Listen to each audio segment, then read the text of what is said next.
Response video, Nick. Try to keep it short and sweet, or something like that. Try. Alright, anyway, Nick. So we got this total number of whatever we call debt. But yeah, I have no clue what the banker part of that is. I don't know what part is how much assets the government owns in banks. So I imagine it's something to do with the amount of currency that's in circulation. So that's like 3 trillion. But yeah, the 16 trillion, I have no clue what that would represent, and whether that is just banks owning banks or something like that, whether they own each other's assets, so there is an asset behind it. I guess to me the important question is what part of the debt is secured debt and what part is not secured. So, I mean, we know that the mortgage market, because of the housing crisis, that it doesn't have that debt it isn't secured anymore. So people are now making money on assets that aren't worth what they're supposed to be worth. So they're collecting interest as if the asset was worth what it's worth, but it's not worth what it's worth. And that's sort of a problem, because then as the asset value goes down of the collateral, the percentage of interest goes up proportionally, because now they're going to be making interest payments that are higher than the real value of what they're lending. So, interest rates can go from 7% to 27%, realistically.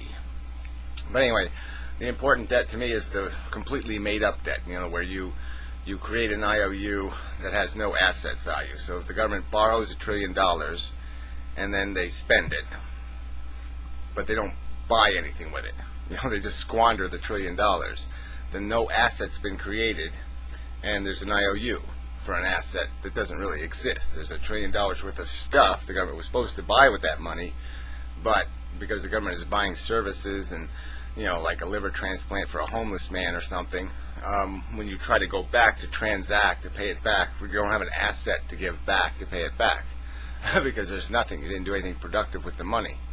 You did something humane with the money, but not productive. If you build a bridge with it, at least you have a bridge. So at least you have an asset.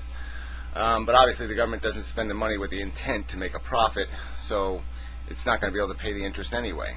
And so that's really the government's just basically borrowing on future labor, period. I mean, it's just an outright borrowing on future labor, where the rest of it is a borrowing on future labor, but it's secured because there's a house somewhere, or there's some other thing that's been mortgaged, and there's a deed to that, and who owns the deed? Alright, so the other question, alright, I know you don't like when you do more than one thing, but you really have to do more than one thing in these videos. The other thing I think is important is figuring out the real thing isn't so much the raw amount of debt, but yeah, who's holding the IOUs? And are the IOUs held in a form that is as a measure of surplus, or a measure of something they're consuming, something they're living in, something that's depreciating? I mean, a car loan is a big difference than a house loan, because the car is going to depreciate and evaporate into nothing, where the house will maintain value and will, in some cases, make more money just being a house than the cost of maintaining the loan. So that's a different kind of IOU. So I guess what I'm saying is these are all different kinds of IOUs. These are all different kinds of claims of ownership, let's call it. Can we call them claims of ownership? I mean, that's what that is, sort of a claim of ownership. Whether whether you're claiming ownership of an asset, or whether you're claiming ownership to future labor. I mean, it's a claim on that you own it, that it's yours, that you possess something of value. And so I guess my question would be, it would be a more interesting question to find out what the total amount of stuff on Earth is, the total amount of deeds. Like, I guess I sort of have a deed to this flashlight. And then find out what percentage of these are not owned by the person using it or possessing it, or that is held as surplus. And so that's the kind of thing I really want to get to, is this idea that that there's two things that are extracting value. There's the productive worker, and then there's the rich man's asset pile. And so his asset pile keeps growing, keeps demanding increase, and that increase has to come out of the productive worker. There's no other place for the increase to come from. It doesn't grow on a tree. It doesn't, there's no this floating all boat stuff. Like, I said it before. You just can't do it. You're not going to be making more stuff. You're going to be sinking somebody and raising somebody else. There's just no way to do it any other way. And you can't make your pile of wealth bigger without taking it from somebody else. I mean, there's going to be a total amount of stuff made, and what we're talking about is who owns the stuff, who gets the stuff, what percentage of stuff do they get.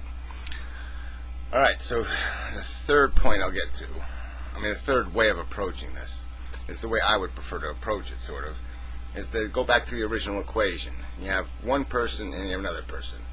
And basically what you want is for this guy, this guy here, to consume what that guy makes, and that guy to consume what this guy makes, in perfect balance. So let's say this guy just makes A's. I'll do it this way. This guy just makes A's, and this guy just makes B's. And everybody in the world lives in and consumes and makes things out of ABs. So this guy makes 5 A's, and this guy makes this B guy. This guy makes 5 A's, and this guy makes 5 B's. Together they can make 5 ABs. So let's use 10 because that'll break down easier. So this guy will give this guy 5 of his A's, and this guy will give the other guy 5 of his B's, and then you'll have a total of 10 ABs altogether, right? And then what happens though is that there's an equation where you can put a few ABs together and create something that can make an A or a B. So if you save some ABs and you don't live in them or you don't eat them, you could build something that makes A's. And so if I'm a B guy and I do that, I save a few ABs and I put them over there, and all of a sudden they're making A's, right? Now all of a sudden the contract's completely changed, all right? Because I got my own supply of A's now. So this guy with the A's now has to lower his price. So for every B I give him, he has to give me 2 A's. And that's where this thing goes out of control. And so you can sort of understand it. I mean, there's so many mechanisms in the system that are pyramid schemes that are just self-perpetuating. It's like if you own one house, then you can use the assets from that one house to buy another house, the income from it. And then you can use the income from that house to buy another house. And then you can do it to buy another house. And you can just keep going like that as long as there was no other supply you were competing against, in some kind of perfect world. Eventually you get to own everything, okay? And you get to extract a ton of value and labor value from everybody because you can rent all of that stuff to them. So you just rent your owned assets to the rest of the world. And you just keep your surplus stuff pile just keeps getting bigger and bigger and bigger and bigger, and that's the vulnerability of capitalism, is that there's mechanisms that create that imbalance, and once that imbalance is created, there's nothing to fight against it. I mean, once the A guy gets behind, right? Once he's been devalued, he's not going to have time. He's not going to have any ability, all right, to create his own his own machine that'll create B's and force the other guy's values down. Because now all he's doing is struggling to keep up. He's struggling to make enough A's so he can get enough B's just to feed himself. You get it? Because his A's have lost value. And so that's sort of what happens if you have an economy that's extracting less taxation from the growth in a surplus pile, an investment pile.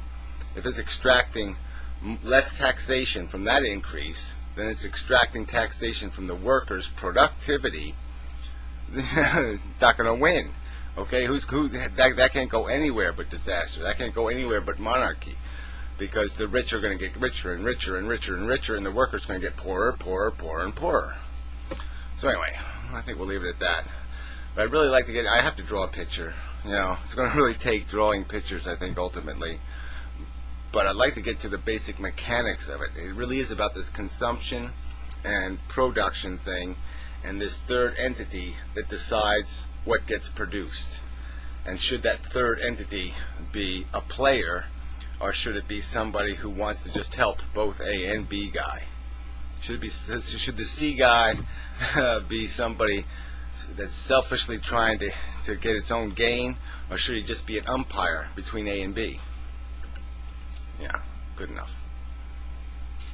A little not good enough, but it's going to have to do. Yeah, have to do. We'll call it a have to do video. It will have to do.